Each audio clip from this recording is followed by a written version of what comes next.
Today we are out exploring an ancient Native American village site. We're gonna go look at some of these old remnants of pit houses. You might not, if you were just hiking through here in the backcountry, if you didn't know what you were looking for, you would just walk through here and not even know that this is a significant archaeological site.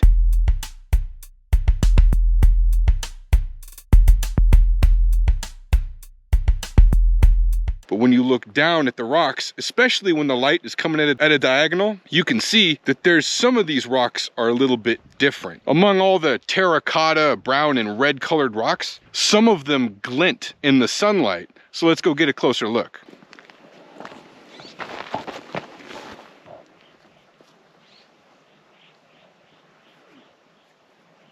So I'm not sure if the GoPro can pick it up, but these little jagged pieces, these are worked over pieces of stone from when the natives, they were making stone tools, arrowheads, knives, spear tips, things like that. And you can tell it's not just an ordinary fractured rock, because these specific rocks, they don't look like any of the other stones in the area. But more importantly, you can see that they have scalloped edges, places where they've been chipped, chip, along to be shaped. And that is the key indicator that you're looking at a stone that is a fragment, a remnant of a stone tool.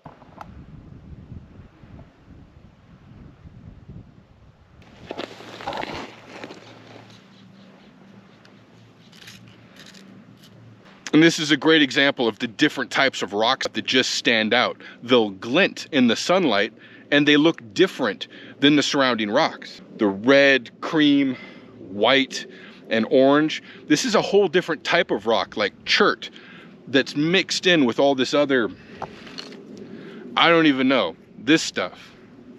These ones don't belong. These were brought here for working the stone tools. And then when you pick some of them up, you can see the little scalloped edges where they've been chipped deliberately versus just broken, fractured naturally. Tiny little fragments, just carpeting the ground, as well as in some sections around here, the pottery is just everywhere. What'd you find? This is all pottery shards. Oh.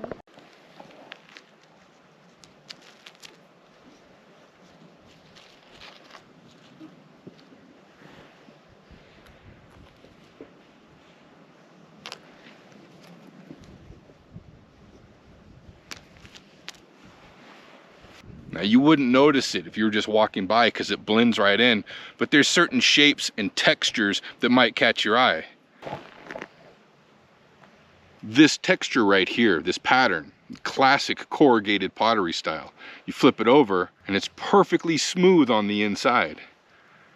And it just carpets the ground as well as these stone fragments. Museums wouldn't take any of this because in museums they have intact pieces. That's how many of these have been collected over the years. But what I find just absolutely amazing is this is the remnants of their civilization. And I'm fascinated by any group of people who lived entirely off the land. So like this pottery that they just made out of the clay and sand that was out here. They formed it and fired it in their own kiln and made their own pottery. Everything the Native Americans did and made and used, they made by hand with the resources that were available. And I respect that. That's super cool. And then all of their tools, all of their weapons, everything they used, they created by chipping rocks and forming and shaping rocks into whatever they needed, whether it was a mortar and pestle, arrowhead, knife, spear tip, a drill bit, everything was made by hand. Now I'll go show you what I'm talking about with these pit houses. So right here, this circular depression that you can see, this is one of the remnants of what I presume to be a pit house. It would have been all dug up with rocks stacked around it, probably a wood roof. But there's a much bigger one over here. Check this out. So right here, you can see it's a big circular depression. And if you were just cruising through and weren't really paying attention, you might walk right through this and not even know that you're walking through an old Native American pit house.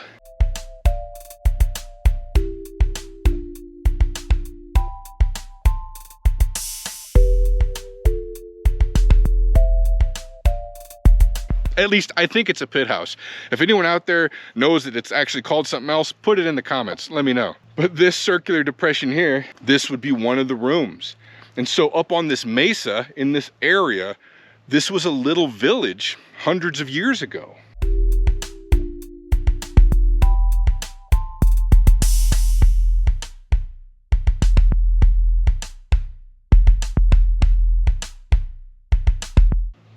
That's really cool. And as you kind of scan the terrain, you can start to make out more little indentations.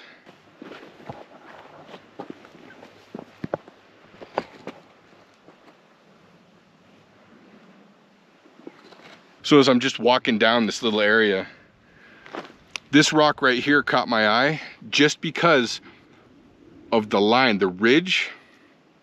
It looks very deliberately scalloped.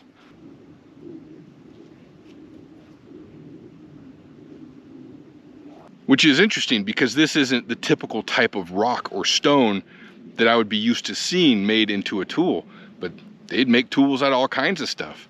So that's a pretty big section of what was once some kind of tool. And on this side right here, it's extremely smooth, like glass smooth. So that's interesting. Funny thing is, there's locations like this all over the Southwest. I don't know if it's hundreds or thousands, probably closer to thousands, of locations just like this. Some more impressive than others. And you really, like, I couldn't tell you how to get here even if I tried. I have a buddy who dropped me a pin, but as far as describing this, it's way, way, way down a dirt road, and then you stop at a very specific mile marker, and then you walk a specific amount of distance due east into the juniper like this until you get to the area of where it is. But there's really no discernible landmarks. Like, it all looks the same. So I couldn't articulate directions to this even if I was gonna. Anyway, there's one more thing that we're gonna see out here besides the ancient village site. Oh, and look right here. This is called a display rock, where other adventurers, other hikers, other people have found artifacts, and then they put them for display on a rock so that you can see them. I think that's petrified wood. Just a lot of pottery. That's the corrugated pottery. As well as a lot of rock chips from where they were making the stone tools. These are just so neat to see. And occasionally, if you're super lucky, you can even stumble across an intact arrowhead or spear tip or knife, a wide variety of other stone tools that are just still scattered among these sites. Here we have another area with this circular depression right here, as well as right here. It's very subtle.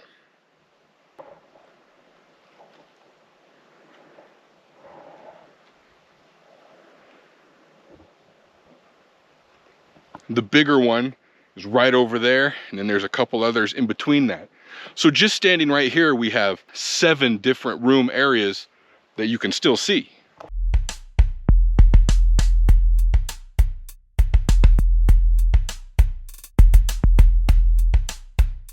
Probably in the shade and hard to see, but these are magnificent ancient areas, and I just love this ancient history. It's one of the things that makes the Southwest so special. People just think of Utah, Arizona, New Mexico. They're just like, oh, you're just out in the desert, which is true in some circumstances, but it's got a lot of ancient history, and it's not all worthless desert. Another little pit house right here. The juniper has really started to grow over it.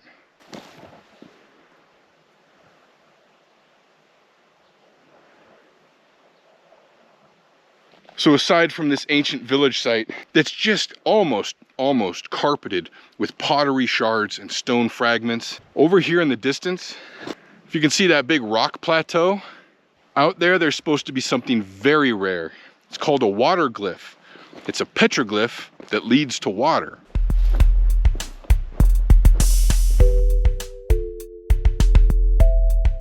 On the walk out to this big rock, it's like a trail of pottery shards and stone fragments.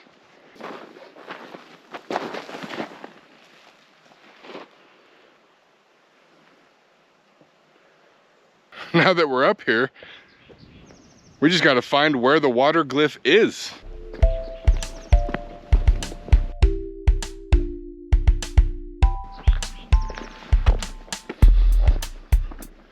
If you ever find yourself doing adventures like this, where you're out looking at things, but there is no trail, man, you got to pay attention to your surroundings.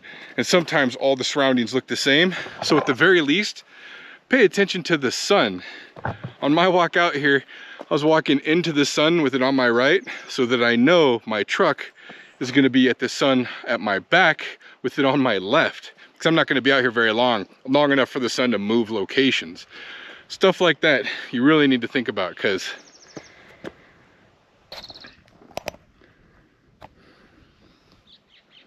well, we got ourselves a massive cairn, massive rock stack. And it's tumbled down some. But a cairn and rock stack at this level, this took a lot of people to build. Most of these rocks can't be lifted by one man. So to any of the anti-cairn crowd out there, this cairn, this rock stack, was built by Native Americans hundreds of years ago. We don't know how many hundreds, but we know hundreds. This thing is massive. If y'all were out here hiking, would you kick this one over too? Cairns are extremely important navigational tools in slick rock country, where you can't really beat a trail into slick rock. So rock stacks, that's why they were invented.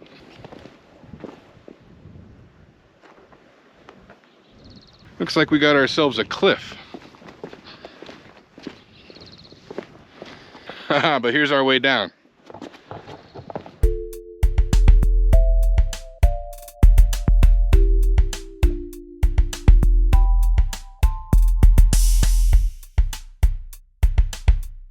So if I was a water glyph, where would I be? I feel like I'd be right up here.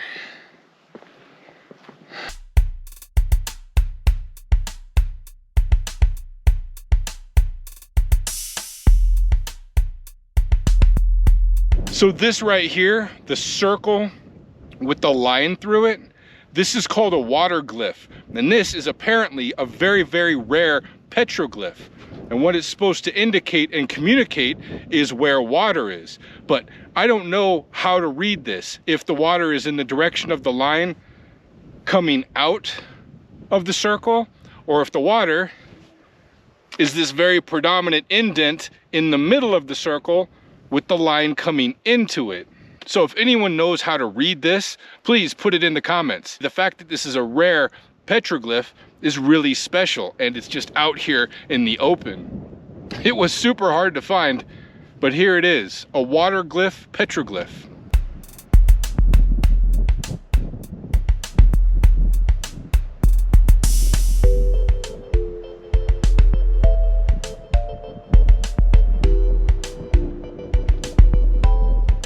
And another question about this water glyph is, how old are we talking? Is this just a couple hundred years old, or is this 1,000 years old? I don't know. And the fact that it's out here in the open, fully exposed to the elements, it's gonna wear a lot faster than the ones that are covered in alcoves and caves and things like that. So this area was Paiute territory, and before the Paiute, I don't know if there was anyone bridging the gap between the Ancestral Puebloans, aka the Anasazi, but we're not supposed to say that anymore. So I don't know if this glyph is from the Ancestral Puebloans. If it is, we're talking 800 years or more, or a little less, kind of ballpark 800 years. But if we're talking Paiute, it's only a couple hundred years. Anyway, it's fascinating and it's neat to see. Even though it's just a circle with a line through it, it's very, very rare to see. So this was a neat adventure. I found one.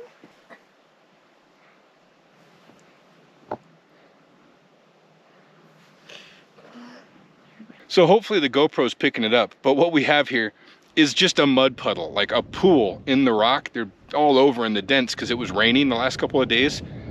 And there's weird little swimmers in the water. They're not tadpoles, they're not fish. They look like a brine shrimp kind of thing. But it's funny because this mud puddle only lasts for as long as it lasts until it evaporates. And out here, super arid. We're coming into summer now where it's gonna be 80, 90, and then in the hundreds. I got one. I got one. Oh, let me see it. Hold still.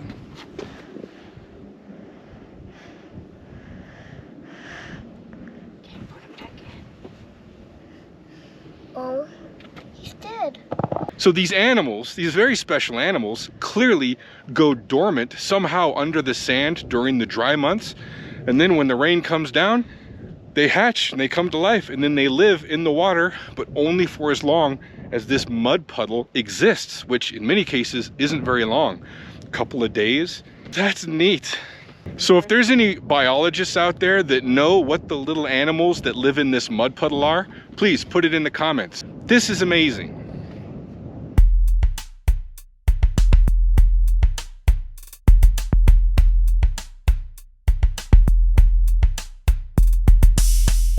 So on the walk, the village is on that little hill right there. The water glyph is just over this hill on the next big boulder over. There's this.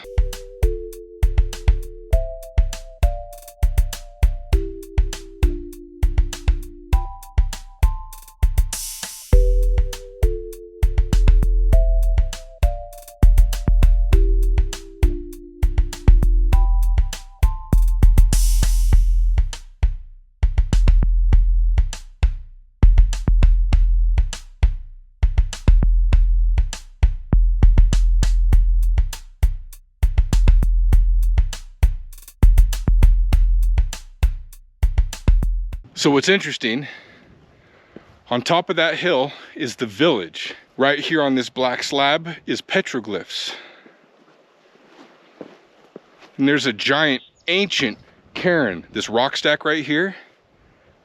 And then on the next big boulder over, where there's one lone juniper growing off the top, that's where the water glyph is. And they're all in a line. Water glyph, cairn, petroglyphs, village. Who knows how many other signs and indicators and how many miles they go, because this whole mesa, especially in this area, has got all kinds of slick rock outcroppings with all kinds of alcoves and caves. So this is a really cool area.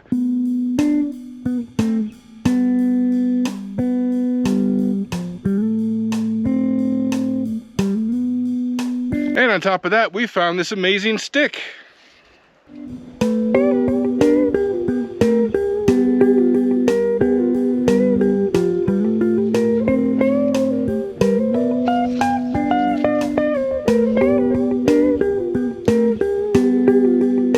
This will be our adventure trophy for today. We'll see you on the next one. Now that was a really fun experience. If you have an idea for an adventure that we should go on, please put it in the comment section. And if you're looking for some more adventure ideas, you can click one of these links and go to the page, because there's literally hundreds of other adventures going on there, and I hope to see you next time.